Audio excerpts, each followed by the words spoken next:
हरि ओम श्री गणेशाय नमः। बोल श्री कृष्ण भगवान की जय। गीता पाठ। ओम श्री परमात्मने नमः। दूसरा अध्याय। संजय बोले कि पूर्वोक्त प्रकार से करुणा करके व्यापक और अंशों से पूर्ण तथा व्याकुल नेत्रों वाले शोक युक्त उस अर्जुन के प्रति भगवान मधुसूदन ने यह वचन कहा। हे अर्जुन, तुमको इस विषम स्थल में यह अज्ञान किस हेतु से प्राप्त हुआ? क्योंकि यह ना तो श्रेष्ठ पुरुषों से आचरण किया गया है, ना स्वर्ग को देने वाला है, ना कीर्ति को देने वाला है, ना कीर्ति को करने वाला है। इसलिए हे अर्जुन, नपुंसकता को मत प्राप्त हो, यह तेरे योग्य नहीं है। हे परंतप, तुच्छ हृदय की दुर्बलता को त्याग कर युद्ध के लिए खड़ा हो। तब अर्जुन बोले कि हे मधुसूदन, मैं रणभूमि में भीष्म पितामह और द्रोणाचार्य के प्रति किस प्रकार बाणों से युद्ध करूंगा? क्योंकि हे अरिसूदन, वे दोनों ही पूजनीय हैं।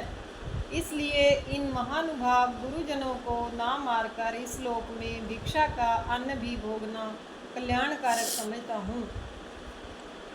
क्योंकि गुरुजनों को मारकर भी इस लोक में रुधिर से सने हुए अर्थ और काम रूप भोगों को ही तो भोगूंगा। और हम लोग यह भी नहीं जानते कि हमारे लिए क्या करना श्रेष्ठ है, अथवा यह भी नहीं जानते कि हम जीतेंगे या हमको वे जीतेंगे। और जिनको मारकर हम जीना भी नहीं चाहते, वे ही धृतराष्ट्र के पुत्र हमारे सामने खड़े हैं। इसलिए कायरता रूप दोष करके उपहत हुए स्वभाव वाला और धर्म के विषय में मोहित चित्त हुआ मैं आपको पूछता हूँ, जो कुछ निश्चय किया हुआ कल्याणकारक साधन हो वह मेरे लिए कहिए। क्योंकि मैं आपका शिष्य हूँ, इसलिए आपके शरण हुए मेरे को शिक्षा दीजिए। क्योंकि भूमि में निष्कंटक धन धान्य संपन्न राज्य को और देवताओं के स्वामी पने को प्राप्त होकर भी मैं उस उपाय को नहीं देखता हूँ जो कि मेरी इंद्रियों के सुखाने वाले शोक को दूर कर सके। संजय बोले, हे राजन, निद्रा को जीतने वाले अर्जुन अंतर्यामी श्री कृष्ण महाराज के प्रति इस प्रकार कहकर फिर श्री गोविंद भगवान से युद्ध नहीं करूँगा ऐसे स्पष्ट कहकर चुप हो गए। उसके उपरांत हे भरतवंशी धृतराष्ट्र, अंतर्यामी श्री कृष्ण महाराज ने दोनों सेनाओं के बीच में उस शोक युक्त अर्जुन को हंसते हुए से यह वचन कहे। हे अर्जुन, तू ना शोक करने योग्यों के लिए शोक करता है और पंडितों के से वचनों को कहता है, परंतु पंडित जन जिनके प्राण चले गए हैं उनके लिए और जिनके प्राण नहीं गए हैं उनके लिए भी शोक नहीं करते हैं। क्योंकि आत्मा नित्य है, इसलिए शोक करना अयुक्त है। वास्तव में ना तो ऐसा ही है कि मैं किसी काल में नहीं था, अथवा तू नहीं था, अथवा ये राजा लोग नहीं थे, और ना ऐसा ही है कि इससे आगे हम सब नहीं रहेंगे। किंतु जैसे जीवात्मा की इस देह में कुमार, युवा और वृद्धावस्था होती है, वैसे ही अन्य शरीर की प्राप्ति होती है। उस विषय में धीर पुरुष नहीं मोहित होता है। अर्थात जैसे कुमार, युवा और जरावस्था रूप स्थूल शरीर का विकार अज्ञान से आत्मा में भासता है, वैसे ही एक शरीर से दूसरे शरीर को प्राप्त होना रूप सूक्ष्म शरीर का विकार भी अज्ञान से ही आत्मा में भासता है। इसलिए तत्व को जानने वाला धीर पुरुष इस विषय में नहीं मोहित होता है। हे कुंती पुत्र, सर्दी, गर्मी और सुख दुख को देने वाले इंद्रिय और विषयों के संयोग तो क्षणभंगुर और अनित्य हैं। इसलिए हे भरतवंशी अर्जुन, उनको तू सहन कर। क्योंकि हे पुरुष श्रेष्ठ, दुख सुख को समान समझने वाले जिस धीर पुरुष को ये इंद्रियों के विषय व्याकुल नहीं कर सकते, वह मोक्ष के लिए योग्य होता है। और हे अर्जुन, असत वस्तु का तो अस्तित्व ही नहीं है और सत का अभाव नहीं है। इस प्रकार इन दोनों का ही तत्वज्ञानी पुरुषों द्वारा देखा गया है। इस न्याय के अनुसार नाश रहित तो उसको जान के जिससे यह संपूर्ण जगत व्याप्त है, क्योंकि इस अविनाशी का विनाश करने को कोई भी समर्थ नहीं है। और इस नाश रहित अप्रमेय नित्य स्वरूप जीवात्मा के ये सब शरीर नाशवान कहे गए हैं। इसलिए हे भरतवंशी अर्जुन, तू युद्ध कर। तू इस आत्मा को मारने वाला समझता है तथा जो इसको मरा मानता है वे दोनों ही नहीं जानते हैं, क्योंकि यह आत्मा ना मारता है और न मारा जाता है। यह आत्मा किसी काल में भी न जन्मता है और न मरता है, अथवा ना यह आत्मा हो करके फिर होने वाला है, क्योंकि यह अजन्मा, नित्य, शाश्वत और पुरातन है। शरीर के नाश होने पर भी यह नाश नहीं होता है। हे पृथापुत्र अर्जुन, जो पुरुष इस आत्मा को नाश रहित, नित्य, अजन्मा और अव्यय जानता है, वह पुरुष कैसे किसको मरवाता है और कैसे किसको मारता है। और यदि तू कहे कि मैं तो शरीर के वियोग का शोक करता हूँ, तो यह भी उचित नहीं है, क्योंकि जैसे मनुष्य पुराने वस्त्रों को त्याग कर दूसरे नए वस्त्रों को ग्रहण करता है, वैसे ही जीवात्मा पुराने शरीरों को त्याग कर दूसरे नए शरीरों को प्राप्त होता है। हे अर्जुन, इस आत्मा को शास्त्र आदि नहीं काट सकते और इसको आग नहीं जला सकती और इसको जल गीला नहीं कर सकते और वायु नहीं सुखा सकता है, क्योंकि यह आत्मा अच्छेद्य है। यह आत्मा अदाह, अक्लेद्य और अशोष्य है तथा यह आत्मा निस्संदेह, नित्य, सर्वव्यापक, अचल, स्थिर रहने वाला और सनातन है। यह आत्मा अव्यक्त अर्थात इंद्रियों का अविषय और यह आत्मा अचिंत्य अर्थात मन का अविषय और यह आत्मा विकार रहित अर्थात ना बदलने वाला कहा गया है। इससे हे अर्जुन, इस आत्मा को ऐसा जानकर तू शोक करने योग्य नहीं है, अर्थात तुझे शोक करना उचित नहीं है। यदि तू इसको सदा जन्मने और सदा मरने वाला माने तो भी हे अर्जुन, इस प्रकार शोक करने को योग्य नहीं है, क्योंकि ऐसा होने से तो जन्मने वाले की निश्चित मृत्यु और मरने वाले का निश्चित जन्म होना सिद्ध हुआ। इससे भी तू इस बिना उपाय वाले विषय में शोक करने का योग्य नहीं है। यह भीष्म आदिकों के शरीर मायामय होने से अनित्य हैं, इससे शरीरों के लिए भी शोक करना उचित नहीं, क्योंकि हे अर्जुन, संपूर्ण प्राणी जन्म से पहले बिना शरीर वाले और मरने के बाद भी बिना शरीर वाले ही हैं, केवल बीच में ही शरीर वाले होते हैं।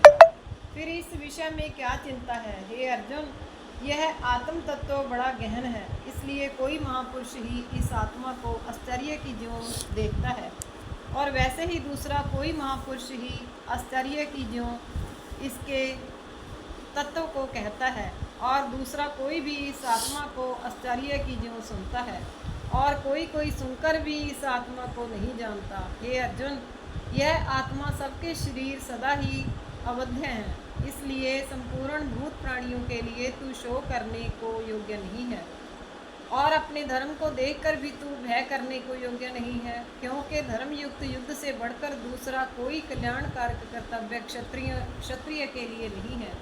हे पार्थ, अपने आप प्राप्त हुए और खुले हुए स्वर्ग के द्वार रूप इस प्रकार के युद्ध को भाग्यवान क्षत्रिय लोग ही पाते हैं, और यदि तू इस धर्मयुक्त संग्राम को नहीं करेगा तो स्वधर्म को और कीर्ति को खोकर पाप को प्राप्त होगा, और सब लोग तेरी बहुत काल तक रहने वाली अपकीर्ति को भी कथन करेंगे, और वह अपकीर्ति माननीय पुरुषों के लिए मरण से भी बुरी होती है, और जिनके तू बहुत माननीय होकर भी अब तुच्छता को प्राप्त होगा, वे महारथी लोग तुझे भय के कारण युद्ध से उपराम हुआ मानेंगे, और तेरे वैरी लोग तेरे सामर्थ्य की निंदा करते हुए बहुत से ना कहने योग्य वचनों को कहेंगे।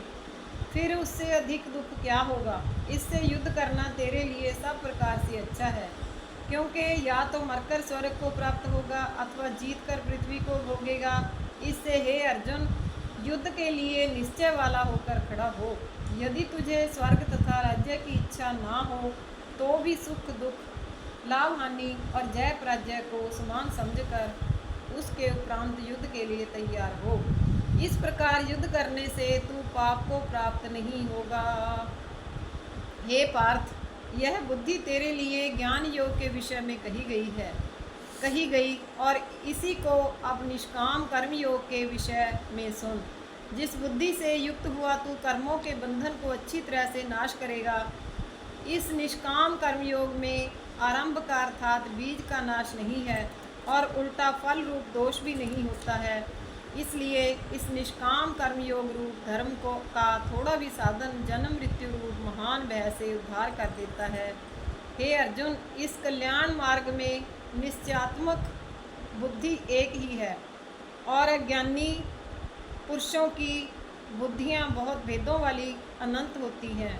हे अर्जुन, जो सकामी पुरुष केवल फलश्रुति में प्रीति रखने वाले, स्वर्ग को ही परम श्रेष्ठ मानने वाले, इससे बढ़कर और कुछ नहीं है, ऐसे कहने वाले हैं, वे अविवेकी जन्म रूप कर्म फल को देने वाली और भोग तथा ऐश्वर्य की प्राप्ति के लिए बहुत सी क्रियाओं के विस्तार वाली इस प्रकार की जिस दिखाऊ शोभा युक्त वाणी को कहते हैं, उस वाणी द्वारा हरे हुए चित्त वाले तथा भोग और ऐश्वर्य में आसक्ति वाले उन पुरुषों के अंतःकरण में निश्चयात्मक वृद्धि नहीं होती है।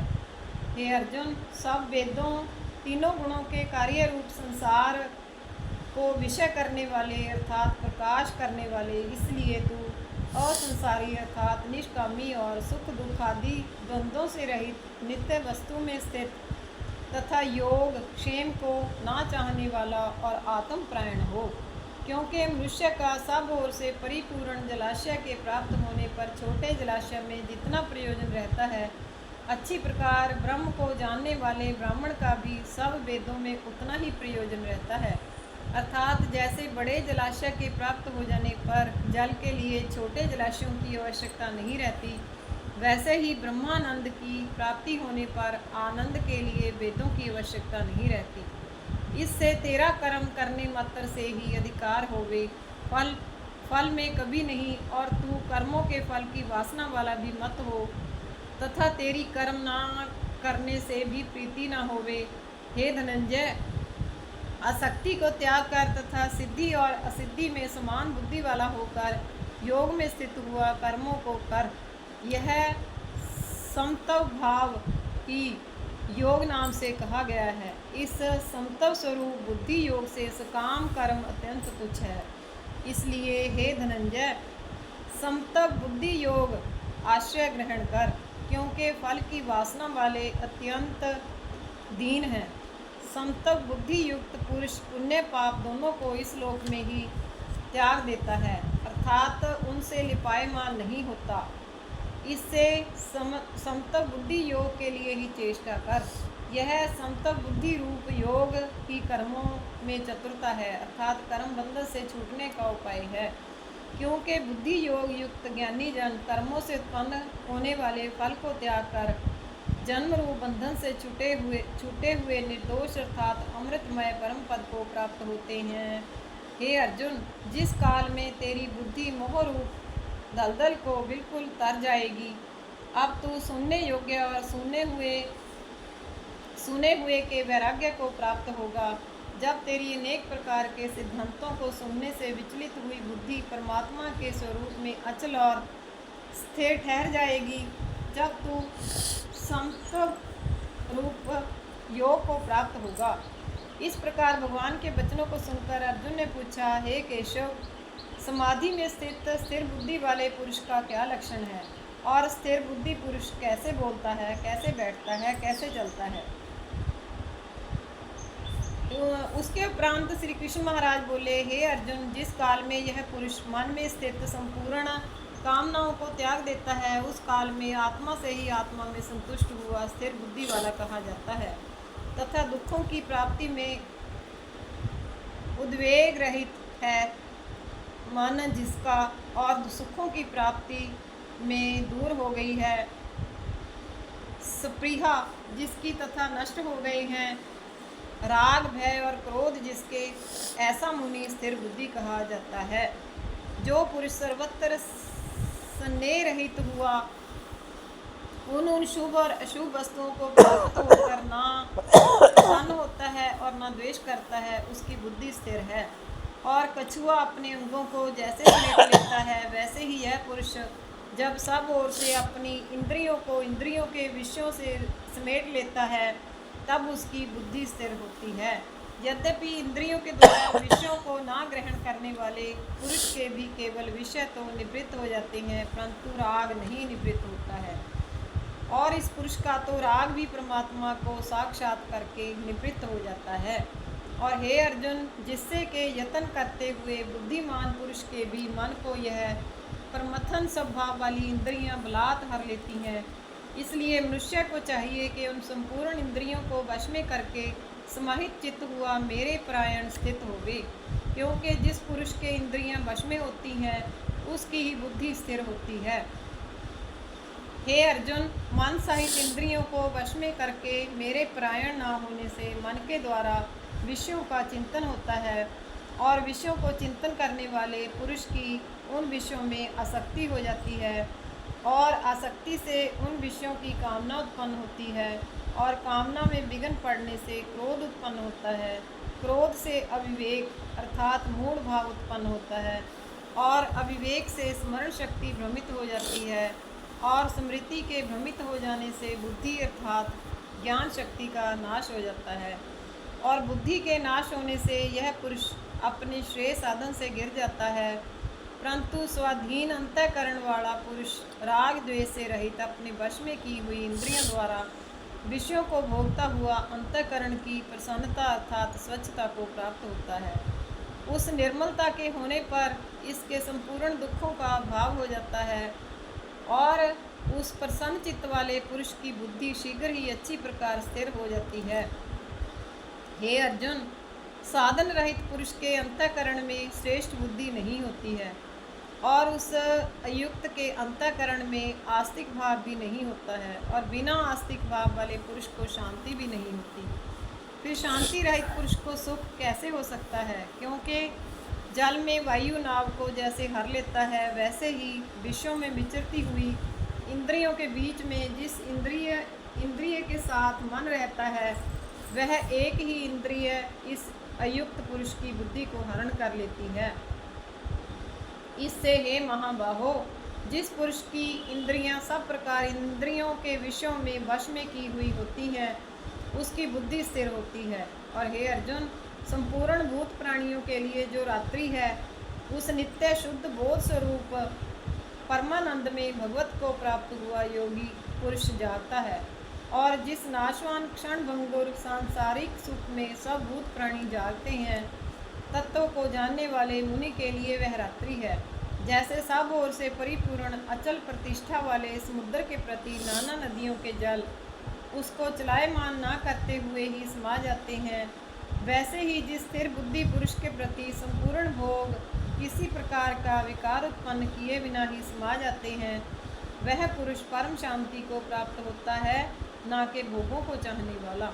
क्योंकि जो पुरुष संपूर्ण कामनाओं को त्याग कर ममता रहित और अहंकार रहित सप्रिहार रहित हुआ बरतता है, वह शांति को प्राप्त होता है। हे अर्जुन, यह ब्रह्म को प्राप्त हुए पुरुष की स्थिति है। इसको प्राप्त होकर योगी कभी मोहित नहीं होता है, और अंत काल में भी इस निष्ठा में स्थित होकर ब्रह्मानंद को प्राप्त हो जाता है। ओम नमो भगवते वासुदेवाय। इति श्रीमद्भगवत गीता रूपी उपनिषद एवं ब्रह्म विद्या तथा योग शास्त्र विषयक श्री कृष्ण और अर्जुन के संवाद में सांख्य योग नामक दूसरा अध्याय। बोल कृष्ण भगवान की जय। अच्युतम केशवम राम नारायणम कृष्ण दामोदरम वासुदेवं हरिं श्रीधरं माधवं गोपिका वल्लभं जानकी नायकं श्रीरामचंद्रं भजे। बोल कृष्ण भगवान की जय। ओम श्री कृष्ण गोविंद